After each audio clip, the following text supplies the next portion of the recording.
Action, মোদির বিরুদ্ধে direct action, বিশ্বনবীর অপমান সইবে না রে মুসলমান। সইবে না রে মুসলমান। মোহাম্মদ আবু হোসেন রায়, আমি তাকে গুরুত্বপূর্ণ আলোচনা আপনার সাথে আলোচনা করছি। প্রিয় তাহিদ জনতা, ভারতে মহানবী সাল্লাল্লাহু আলাইহি ওয়াসাল্লামকে নিয়ে কটূক্তির প্রতিবাদে বেলকুচিতে বিক্ষোভ। নিজস্ব প্রতিবেদকের পাঠানো তথ্য ভিডিও চিত্রে দেখুন বিস্তারিত।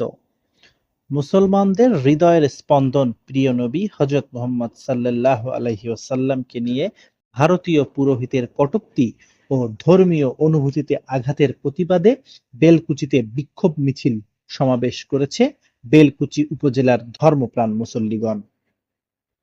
শুক্রবার ২৭ সেপ্টেম্বর জুম্মার নামাজ শেষে চন্দগাতি মৌলপাড়া থেকে বিক্ষোভ মিছিল শুরু হয়।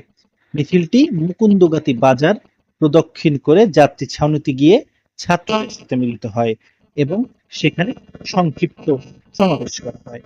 সমাবেশে বৈষম্য বিরোধী আন্দোলনের ছাত্র নেতারা বলেন, ভারতে মহানবী সাল্লাল্লাহু আলাইহি ওয়াসাল্লামকে নিয়ে কটূক্তিকারীর ফাঁসি চাই।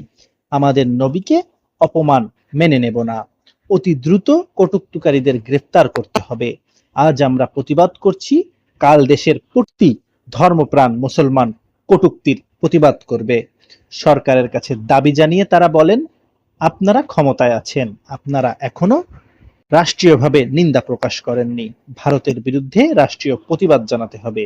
আমরা ছাড় দেব না। তারা বিগত ১৭ বছর বাংলাদেশকে ভারতের অঙ্গরাজ্য বানানোর ষড়যন্ত্র করেছে। Kazi Raihan Tanvir Sourav, JM TV news desk, Dhaka.